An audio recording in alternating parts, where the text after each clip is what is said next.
नमस्कार। जनशोध न्यूज़ में आपका स्वागत है। मैं प्रदीप तिवारी। सपना जो 2 दशक पहले देखा गया था, सपना जिसमें आदिवासी समाज की एक पूरी अर्थतंत्र को बदलने का बीज था। सपना वो जिसमें किसी एक सरकारी अधिकारी के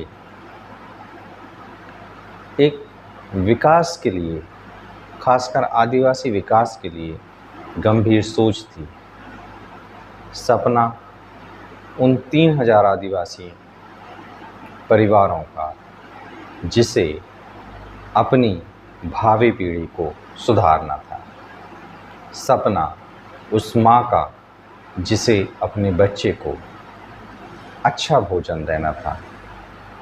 सपना उस बाप का जिसे अपने बच्चे को अच्छी शिक्षा देना था। सपना उस परिवार का, उस आदिवासी परिवार का जिसे अपना जीवन हंसी खुशी भौतिक सुख साधनों के साथ बिताना था।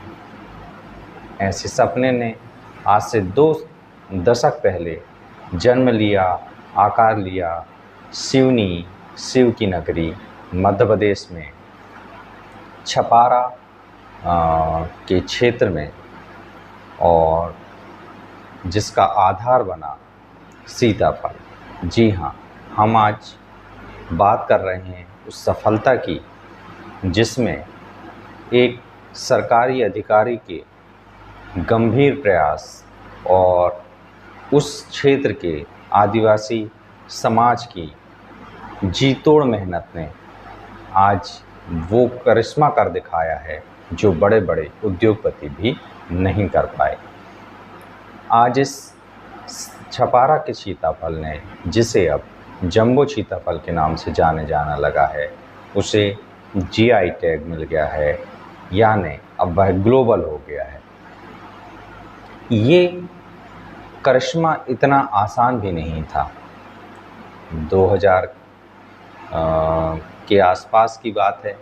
1998, 99 और 2000 में सिवनी में एक डीएफओ हुए बीवी सिंह। उन्होंने प्रयास किया कि ये जो सीताफल के जंगल हैं छपारा के क्षेत्र में और बैनगंगा के आसपास, यह सीताफल अन्य जगहों के सीताफल से अलग है। उसकी गुणवत्ता अलग है, उसका साइज़ अलग है और उसकी पौष्टिकता अलग है। उन्होंने सब बातों को गंभीरता से देखा, अपने अधिकारियों को, अपने मातहत को इस काम में लगाया। एनजीओ की सहायता से वहाँ की जो वन समितियाँ हैं, स्थानीय वन समितियाँ, हम अपने दर्शकों को बताते चलें, वन समितियाँ वो होती हैं जो वहाँ के स्थानीय जंगल का संरक्षण करती हैं। वो गांव की समितियाँ होती हैं जो अपने क्षेत्र के 5 किलोमीटर के जंगल की रक्षा करती हैं। वहाँ पर वन प्रबंधन को देखती हैं, जल प्रबंधन को देखती हैं और उस वन का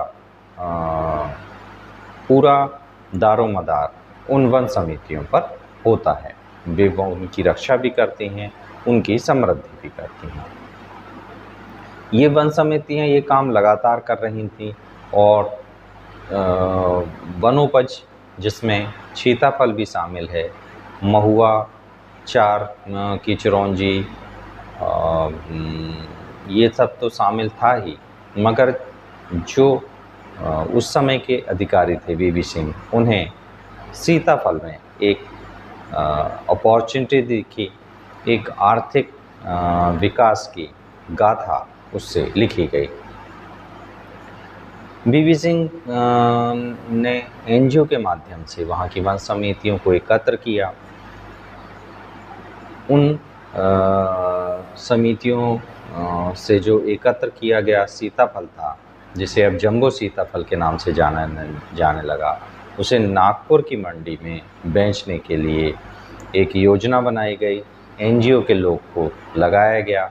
शासन की ओर से उस पूरे प्रोजेक्ट को फंडिंग की गई, उसे मदद की गई। पहला प्रोजेक्ट घाटे में गया। वो जो पूरा सिस्टम था कलेक्शन करना, फिर उसे एक जगह में इकट्ठा करना, फिर ट्रकों के माध्यम से ट्रांसपोर्ट करना नागपुर में, और इस सब पे जो खर्च हुआ था उससे लाभ कहीं कम बैठा। इसकी वजह से पूरे प्रशासनिक महकमे में उस अमुक अधिकारी यानी बीबी सिंह की कड़ी आलोचना भी हुई और इसका सबका मजाक भी उड़ाया गया, मगर वह उसने हार नहीं मानी। आगे अगले वर्ष पुनः प्रयास किया गया और इस अगले प्रयास में कुछ लाभ होता दिखाई दिया वहाँ की समितियों को, वहाँ के आदिवासी परिवारों को, मगर ये बहुत बड़ा लाभ नहीं था। सब मिला के 50,000 से 1 लाख के करीब का लाभ उस सेकेंड अटेम्प्ट में उस स्थानीय स्तर की समितियों को हुआ। इसको अगर एक एक परिवार पर जाएंगे तो ये लाभ बहुत कम था, मगर धीरे धीरे स्थिति बदल गई। ये सीताफल जो कि नागपुर में जाने लगा और इसके आकार को देख के, क्योंकि ये सामान्य जो सीताफल आते थे नागपुर में उनसे कहीं बड़ा था।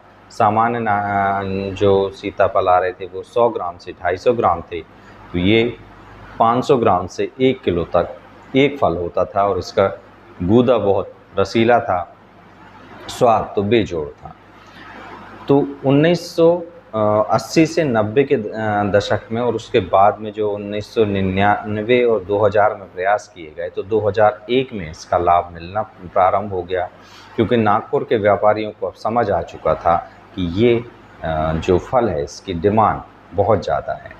इसके बाद आगे का सफ़र चालू हुआ और 2000 के बाद राष्ट्रीय राजमार्ग यानी नेशनल हाईवे के बनने के बाद में ये जो सीताफल है छपारा का, जिसे जंबो सीताफल कहा जाने लगा, दिल्ली, मुंबई, कानपुर, भोपाल और इंदौर में भी जाने लगा। धीरे धीरे व्यापारियों को इसमें अपना लाभ दिखने लगा। सिवनी का सीताफल आकार में और गुणवत्ता में एक अलग पहचान रखता है, ये उन्हें समझ में आने लगा। इसके बाद जंबो सीताफल को कोई रोक नहीं सका। आज इसकी मांग दिल्ली, मुंबई, कानपुर सहित देश के सभी हिस्सों में है। धीरे धीरे इसका विस्तार होते गया और वहाँ के 3000 परिवारों को इसका लाभ मिलता गया। फिर 2025 में संसद में जंबो सीताफल यानी छपारा के सीताफल के लिए जीआई टैग यानी ग्लोबल टैग लेने की बात की गई। मध्य प्रदेश सरकार ने इसके लिए प्रयास किया और 2025 को ही जीआई रजिस्ट्रेशन आवेदन और तकनीकी प्रक्रिया पूरी कर दी गई। जून 2026 में आखिरकार सिवनी जंबो सीताफल को जीआई टैग मिल गया और अब यह निर्धारित हो गया है कि सिवनी छपारा का जो उत्पादित सीताफल है वही जंबो सीताफल कहलाएगा और कोई भी सीताफल इसको जंबो सीताफल नहीं कह पाएगा, नहीं लिख पाएगा। अब इस सब को आर्थिक दृष्टि से देखते हैं, क्योंकि अर्थतंत्र की भाषा सभी को समझ में आती है। आज समय ही ऐसा चल रहा है, क्या करें। तो अगर बात करें तो ये जो सीताफल है ये लगभग 695 हेक्टेयर क्षेत्र में होता है। वर्तमान में भी इसका वार्षिक उत्पादन 6090 घन मीटर या मीट्रिक टन के लगभग एक अनुमानित बताया गया है, और जिसका वार्षिक टर्नओवर यानी इन सबको मिला दिया जाए तो 20 से 25 करोड़ का केवल ये 3 महीने में ये वहाँ के 3000 आदिवासियों को ये राशि मिल जाती है, जिससे उनको अतिरिक्त ये कैश फ्लो है, जो अतिरिक्त कैश फ्लो उस इकनॉमी में होता है, जिसकी वजह से वहाँ के आसपास की इकनॉमी भी बूस्ट करती है, बूम करती है। विशेषज्ञों के अनुमान है कि अब जीआई टैग मिल जाने की वजह से अगले 5 वर्षों में इसका कारोबार दोगुना हो जाएगा और 40 से 50 करोड़ तक भी पहुंच सकता है। तो क्या विदेशों में भी जाएगा? अब यह छपारा का जंबो सीताफल अभी तक बड़े पैमाने पर निर्यात का स्थापित रिकॉर्ड सीमित है, लेकिन जीआई टैग मिलने के बाद एपिडा, एफपीओ और उद्यानिकी विभाग से खाड़ी देशों, दक्षिण पूर्व एशिया और यूरोपीय भारतीय बाज़ारों तक भेज सकते हैं।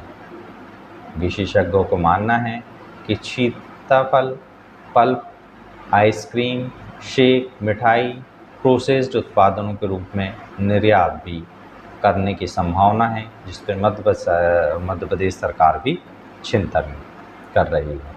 आखिर इस सब से ग्रामीणों को क्या मिलने वाला है, जो कि मेन टारगेट थे और कहानी उन्हीं के द्वारा लिए शुरू की गई थी, जिसका कि अब उन्हें लाभ मिलने वाला है। तो अब जंबू सीताफल का यानी उनकी सीताफल का लाभ उन्हें ज़्यादा अच्छा मिलने वाला है। जो 35-40 रुपये पर किलो बिकता था, अब वो सीधे 50 से 60 पर किलो पर आ जाएगा। नकली उत्पादों पर रोक लग जाएगी। जो सीताफल के नाम से अन्य जगह के उत्पाद भी इसी में जंबो सीताफल के नाम से खपा दिए जाते थे, उन पर सीधे रोक लग जाएगी। रोज़गार पैदा होगा। ग्रेडिंग, पैकेजिंग, कोल्ड स्टोरेज और प्रोसेसिंग की पूरी यूनिट में भारी रोज़गार मिलने वाला है। स्वसहायता समूह को एक बड़ा अवसर मिलने वाला है कि वो इसमें सीताफल पल्प, शेक, जैम, आइसक्रीम और अन्य प्रोसेस्ड प्रोडक्ट बना सकती हैं और अपने आप को आगे बढ़ा सकते हैं। भविष्य की तस्वीर क्या है? यदि सिवनी में आधुनिक प्रसंस्करण इकाइयाँ और कोल्ड स्टोरेज की अच्छी चेन उपलब्ध कर दी जाती है, तो भविष्य में ये कारोबार 50 से 80 करोड़ तक पहुंच सकता है। इससे इनकार नहीं किया जा सकता और ये वहाँ के 3000 आदिवासियों की पूरी एक इकोनॉमिक सिस्टम को बदल सकता है। तो आज ये कहानी थी छपारा के जंबो सीताफल की, जिसे एक अधिकारी की गंभीर और दूरदर्शी सोच ने आकार दिया। वहाँ के आदिवासी 3000 परिवारों की मेहनत रंग लाई और आज ये आपके सामने एक सक्सेस स्टोरी के रूप में है। इससे हमें कहीं ना कहीं ये भी प्रेरणा मिलती है। आप अगर अपने व्यक्तिगत जीवन में भी किसी एक मुद्दे पर, जिस पर आप बेहतर तरीके से काम करना चाहते हैं, लगातार लगे रहते हैं, तो देर से ही सही, क्योंकि इस जो स्टोरी को भी सक्सेस होने में 20 वर्ष का यानी लगभग 2 दशक का समय लगा, आपको भी कहीं ना कहीं इस तरीके की सफलता ज़रूर मिल सकती है। आपको केवल अपने उद्देश्यों पर, आपको अपने केवल कामों पर लगातार लगे रहना है। आप इन सब मुद्दों पर क्या सोचते हैं और इस एक जंबो सीताफल की कहानी के विषय में आपकी क्या राय और सोच है? अगर आप हमसे शेयर करेंगे तो हमें अच्छा लगेगा। इसी तरीके की और प्रेरणादायक कुछ खबरें अगर आपके पास में हैं, वो आप शेयर कर सकते हैं। हम इसे बताने का अपने चैनल में ज़रूर प्रयास करेंगे, क्योंकि हमारा उद्देश्य ही यही है कि पॉजिटिव चीज़ें लोगों के सामने आएँ कि क्या कुछ अच्छा समाज कर रहा है। जो नेगेटिव बात है उस पर तो हम काउंटर कर ही रहे हैं। बेखौफ पत्रकारिता और बुलंद आवाज़ को चुनना चाहते हैं तो लाइक और सब्सक्राइब करना ना भूलिए। देखते रहिए जनसुर। याद रखिए, सच को चिल्लाने की आवश्यकता नहीं होती, राष्ट्र सर्वोपरि। नमस्कार।